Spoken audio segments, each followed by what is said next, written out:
व नशहदु अल्ला इलाहा इल्लल्लाह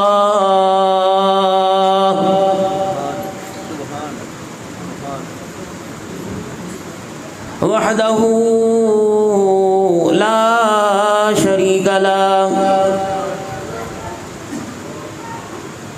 वला नज़ीर लहू वला। का मौलाना ये सामने कमेला है, गोश्त कटता है, 100 रुपये किलो भी मिलता है, 1200 रुपये किलो भी, 800 रुपये। मैंने कहा 100 रुपया जानवर का? हाँ। फरमाया जो जानवर मर जाता है, मुर्दार गोश्त 100 रुपये किलो अंदर मिल रहा है भाई। लिख के लगा रखा है मरे हुए जानवर का गोश्त, टिक्के बन रहे, कबाब बन रहे, पिज़्ज़े बन रहे, छवारवे बन रहे, सारे हाज़ा मिन फज़ल रब्बी। तहकीक ही नहीं, चबड़ चबड़ खाना। पूछो उलमाए, तुम बैठते नहीं उलमाए कराम। मुसीबत तो ये है इस मिंबर के तकाजे। मिंबर तो 5 लाख का चनियोट का बना, सामने बैठने वाला, मिंबर के सामने बैठने वाला टकेगा नहीं।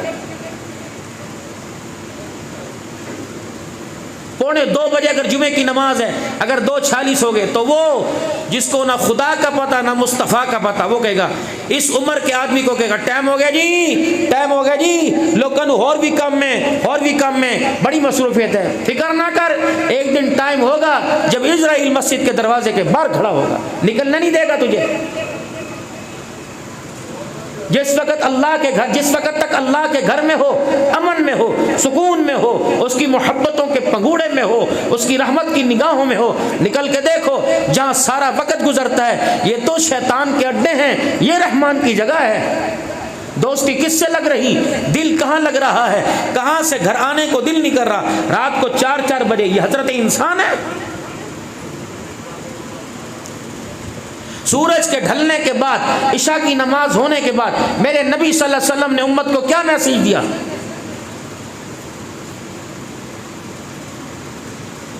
हुजूर का मामूल था कि आप जल्दी सोया करते ताकि अपनी नींद को पूरा करके तहज्जुद में उठ जाया करो। जोहर की नमाज में दौड़ते, असर की नमाज में भागते, मगरिब इशा की तो बात छोड़ दो, और फजर में कहाँ? मोहल्ले की मस्जिद में 10 नमाजी, क़यामत नहीं। ए मेरे लाडलो, ए मेरे प्यारो, इस वक्त पूरी दुनिया के अंदर खामोश एक मेहनत है, वो कुफर की मेहनत चल रही है। कुफर के साथ अमन और ईमान की मेहनत थी, लेकिन उस ईमान की मेहनत की शमा को, उस दिए को आहिस्ता आहिस्ता मदम किया जा रहा है। ना इस पर आँच पड़ने दो, इसको बेहयाई की और बदतज़ीबी की और गुनाहों की और कुफरिया अकीदे की हवाओं से इसको महफूज करो। जिस कुत्ते बिल्ले का दिल करता है वो सहाबा पे उंगली, कोई अहले बैत पे उंगली। अब आज की नस्ल का बच्चा जिसे नमाज सीखनी चाहिए थी, जिसे कुरान सीखना चाहिए था, वो पूछता है अहले बैत का मकाम ज़्यादा है या सहाबा का मकाम ज़्यादा है, अली का मकाम ज़्यादा है, सिद्दीक का मकाम? ये सवाल क्यों हमारे बच्चे के जहन में गर्दिश किया? दादे ने कभी नहीं पूछा, बापे ने कभी नहीं पूछा, बेटे ने क्यों पूछा, पोते ने क्यों पूछा कि अली का मकाम ज़्यादा कि सिद्दीक का मकाम ज़्यादा? ससुर के मकाम को दामाद नहीं पहुंच सकता, दामाद के मकाम को ससुर नहीं पहुंच सकता। दोनों की शान अपनी अपनी अलहदा है। फर्क क्यों आया? फातिमा आला है या आयशा आला, क्यों फर्क आया? क्या फातिमा के दुपट्टे में कुछ आपको कमी नजर आई? क्या आयशा के दुपट्टे में कमी नजर आई? ये सवाल इस मोबाइल से उठा, इसे यहीं दफन कर दो।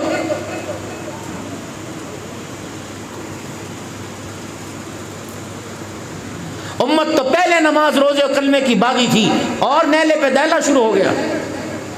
मस्जिद अमन की जगह थी, फसाद नहीं था। अब मस्जिद के अंदर भी फसाद। आपने हालत देखी है मिंबर पर बैठ के? ऐसी ऐसी बड़ी सुन्नत रसूल है और ऐसी शान, ऐसी ऐसी बड़ी गालियां देंगे।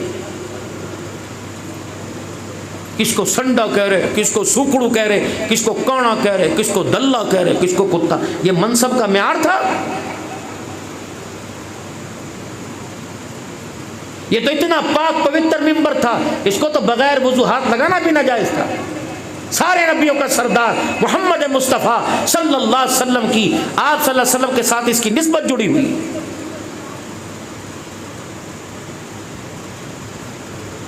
जिसने डुगडुगी बजाई, सारा मेला उसी की तरफ हो गया। खरे खोटी की पहचान है, दाल की आपको पहचान, चावल की आपको पहचान, सब्जी तरकारी की आपको पहचान, लेकिन दीन के मामले में कोई खरा खोटा नहीं। जिनकी जिंदगी गुजर गई, जो पढ़ पढ़ के अधमुए और पागल हो गए, क्या ये पागल लोग हैं? जो किराए के मकानों में आए और किराए के मकानों से जिनके जनाजे उठ गए, इल्म की शमा से जिन्होंने इलाके को रोशन किया, उनका कोई वो नहीं। इस महकमे को कमजोर किसने किया? आपने किया। आपके और हमारे दरमियान एक मुआहदा था, उस मुआहदे पर आपके और हमारे दस्तखत थे। आप क्यों दौड़े उस मुआहदे से? आपने हमें बुलाया था, हम खंदा पेशानी के साथ आपकी खिदमत में हाजिर हुए थे। आपने हमारे से डिमांड की थी, आपने फरमाया था मस्जिद के अंदर 5 वक़्त की नमाज पढ़ाने के लिए आए, मस्जिद खाली ना हो। हमने कहा ठीक है। आपने फरमाया था अजान की आवाज़ हमारे घरों तक आनी चाहिए। हमने कहा ठीक है। आपने कहा सीरत के हर मौजू पर, इस्लाम के हर मौजू पर गुफ्तगू मिंबर से चाहिए। हमने कहा ठीक है। आपने कहा मदरसों के अंदर भी कैसी जगह खाली ना हो। हमने कहा ठीक है। आपने फरमाया मस्जिद के वज़ू खाने से लेकर जूतों की जगह तक साफ होनी चाहिए। हमने कहा ठीक है। आप हजरात ने फरमाया खत्म नबूवत का काम होना चाहिए, हुजूर की खत्म नबूवत की पाक पगड़ी का पैरा कौन देगा? हमने कहा हम देंगे। आपने कहा ठीक है। आपने फरमाया ना मुँह से सहाबा पर जान गवाओगे, जान लुटाओगे। हमने कहा बिल्कुल इंशाअल्लाह। हमने कहा ठीक है। आपने फरमाया कुर्बानियाँ देनी पड़ेगी, अज़मत कुरान का प्रचार करना पड़ेगा। हमने कहा ठीक है। हमने भी आपसे मुतालबा किया था, जो आप हमारे से मांगोगे हम आपको दोगे, लेकिन आप भी हमारे साथ शाना बशाना खड़े रहना।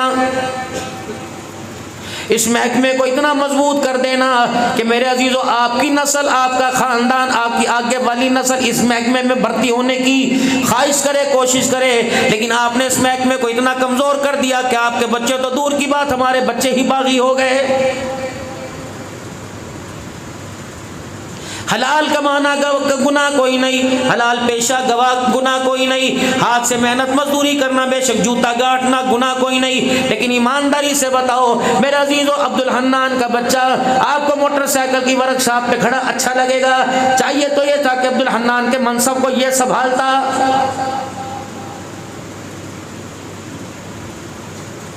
40 साल मदरसे में कुरान पढ़ाने वाले का बेटा चौक में खड़ा होकर गोलगप्पे की रेडी लगा रहा है।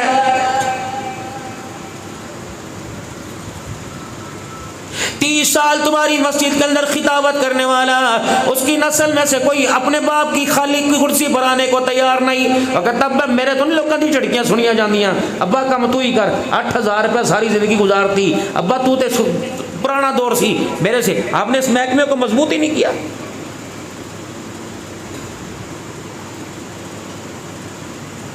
एक घंटा जुमे की तकरीर करके जुमे की नमाज पढ़ाने वाला 12,000 रुपया तनख्वाह ले रहा है। तुम्हारी गलियों के अंदर म्यूनिसिपल का मेरे अजीजों मुलाजिम झाड़ू देकर 40,000 रुपया ले रहा है। बताओ अल्लाह को जवाब कौन देगा?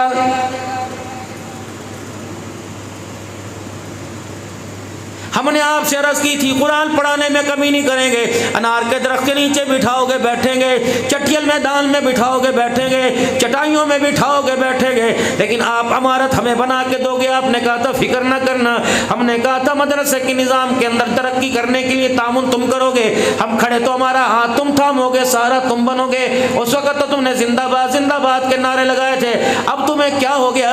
अगर मेरा अजीजों 1 साल के बाद तुम्हारे पास हम 500 रुपया लेने के लिए जाते हैं, 500 रुपया देते हो, जैसे मींग बकरी दूध भी देती है, मींगनी डाल डाल के देती है, इतने गिले सुनाते हो, इतने गिले सुनाते हो। खुदाए पाक की कसम, रसीद काटने वाला शर्मिंदा होके वापिस आता है। क्यों?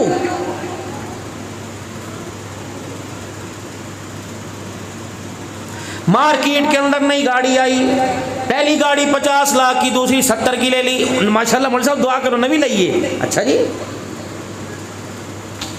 हाजी साहब मैं आपके मकान में गया था फलानी हाउसिंग कॉलोनी में, उन्होंने वो तो मकान से पिछले साल छड़ता थी मौलवी साहब, माशाल्लाह कड़ी ताड़ी दावत करेंगे, वो 85 का बेचा, 1 करोड़ 85 का लिया। अच्छा माशाल्लाह भाई,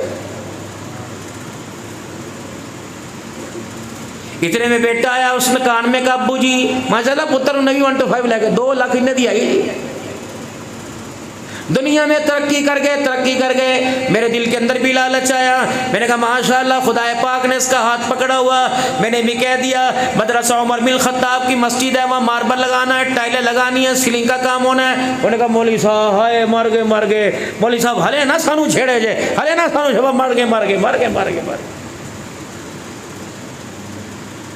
अगर हमने हर मामले के अंदर एक नंबरी दिखाई, बताओ तुमने दो नंबरी क्यों दिखाई? बाईस जमात-ए-इस्लामी को मेरे अजीजो सहाबा का नारा लगाने वाला इस्लामाबाद की सरजमी पर मेरे अजीजो सहाबा के नाम पर लुट के चला गया, अपनी जान कुर्बान कर गया। बताओ मेरे अजीजो जमात-ए-इस्लामी से लेकर रजब शाबान रमजान शव्वाल ज़िकादा का 5वां 6ठा महीना आ रहा है, किसी ने एक मर्तबा भी उसकी बेवा को उसकी बेवा तो पहले ही चली गई, उसके यतीमों को फोन करके कहो तुम्हारा बाप 5 महीने हो गए सहाबा के नाम पे कुर्बान हो गया, बताओ तुम्हारे महीने का खर्चा कैसे चल रहा है?